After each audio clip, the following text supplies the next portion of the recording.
I just wanted to point out that this is the first time actually an impeachment court is faced with the challenge of determining whether the charges of unexplained wealth are valid or not.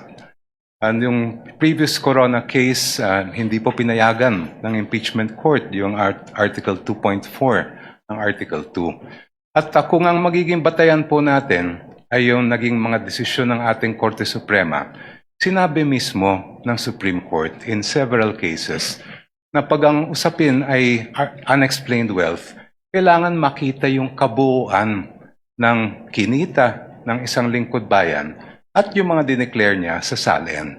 Just to quote just a very short portion, sabi ng Supreme Court from the same case I cited earlier, the Ombudsman's failure to account for all lawful sources of income, including proceeds from business ventures and government benefits, further weakens the allegation that Rafael's wealth was unexplained. The incomplete assessment disregarded his accumulated assets over decades of public service, making it impossible to determine whether his property acquisitions exceed his legitimate financial capacity, end quote.